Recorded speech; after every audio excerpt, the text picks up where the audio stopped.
Okay, what's up, everybody?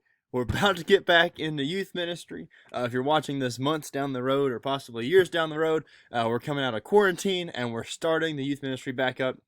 And so we're going to do a quick reminder before we have any kind of meetings to talk about it of just the teams, what all is going to be going on, the setup, the goals, the dreams, everything. Because we want to be a youth ministry that changes Bristol as a whole and makes an impact deeper than just on a shallow level. But we want to go deep, deep with students. We want to change lives. We want to impact lives. And overall, we want to change a city. So we're going to go back over how we're going to do that step by step, and this is how we're going to do it. We're putting in the structure, the teams, everything. So the purpose for the teams is so that we can have structure. We need to have structure that everybody can shine where they are.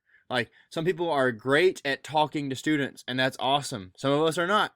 Some people are amazing at tech stuff or amazing at follow up or prayer, and maybe are not as great at other stuff. I mean, that's okay. That's who we are. We're people. We're not all perfect. But what we want to do is we want to put everybody in a spot where they can shine the brightest and they can win. Because overall, I want everybody to grow.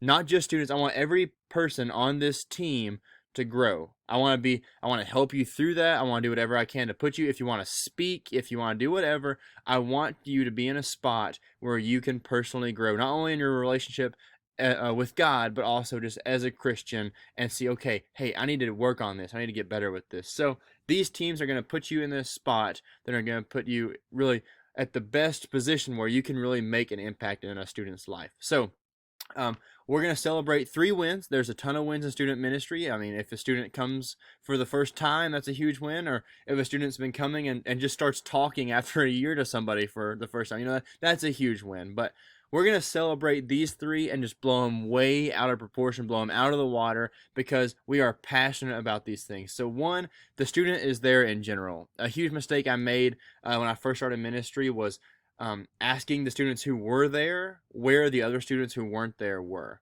And what that really does is it doesn't celebrate them. It kind of makes them feel bad. So we need to celebrate every student that is there.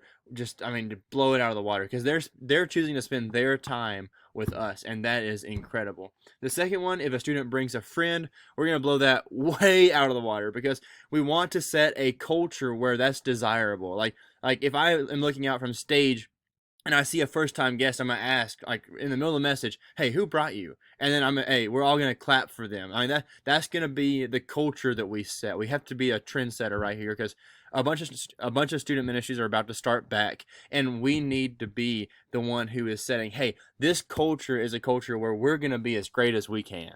I mean, we're gonna shine for God. We're gonna do everything that we can. We can't just be a culture where we just show up to youth ministry, then we sit through a song, we sit through a message, we play a game, and then we go home and nothing happens. Okay, we have to be a culture of life change. That's what, and this is this is what it's going to take to get there. Are these wins and these teams? So the third one, salvation/baptism. That's an obvious. Also, these aren't in any specific order. Like, the student is there is not better than baptism, but I just put them on there. So no, don't judge me, please. Okay, first team. The first impressions team. This team will be like the greeting/check-in team. So they'll stand at the door. They'll be in the parking lot if it's warm.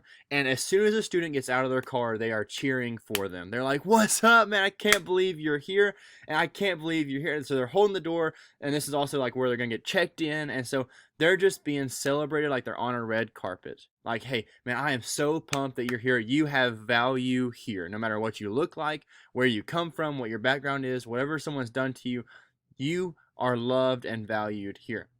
Why? So the students can feel comfortable. And the catchphrase for this one: if you can high five and smile, you can be on first impressions team. That's all it takes when they walk through the door. Obviously, we're coming out of quarantine, so high five is not a good idea, but in the future there will be. Hype team. So this one's really focused on like the people who are great at talking to students and the great at engaging. Remember which students have which events, the names, all that kind of stuff. And this one is so that when a student comes and they're just sitting by themselves, like that is not acceptable. Like, we have to be the ones who go and sit with those students. We have to bring other students with us and go sit beside them and talk them through the ministry and make them feel welcome and make them feel at home. so that when we do start talking about deeper stuff, they're like, okay, I can trust these people. I know them personally. I know their backstory. I know they actually care about me more than just seeing somebody sit down in a seat in the youth ministry for a number. Um, the motto for this one is talk, laugh, and play. If you can do those three things, you can be on the hype team. The kitchen team, so much respect for y'all. I can't cook worth anything. So this team is responsible for like setting out the foods, cooking on Sunday night, stuff like that. When we do start that, we're not starting it right off the bat, but later on down the line, because I don't know when you're watching this video, but that's when that stuff will be in. Why? So students will know that they will have a place where they can eat, and at least get a meal for that day. And also, it makes it really easy to invite friends if you're a student. Say, hey man, we're gonna have a big old dinner, so come on with me. So you guys, a big reason students probably come. And then the catch saying for that one is food. Tech team, you guys are incredible. I can never do what you guys do in my entire life. No matter how long it took me to try to figure it out, I couldn't do it.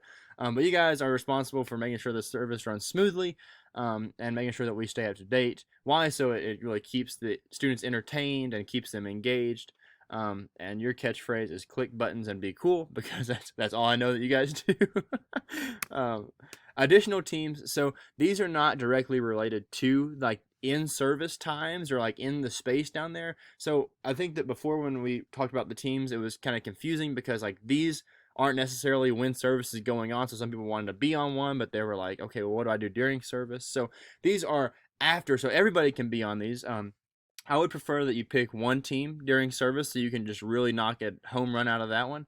But these will be like after service, throughout the week kind of stuff. So set up and tear down, or before service. Set up and tear down, responsible for like setting out the chairs, or if we're doing like a game or something. I think this will be a big student-led one, so I'll probably engage students more in this one. But just to make sure that like we have the space set up and the students can set up how they want it to look and make sure it's truly like they believe that it's theirs. Prayer and connection team, these are the awesome people like Angela who are just incredible at praying and being there for people.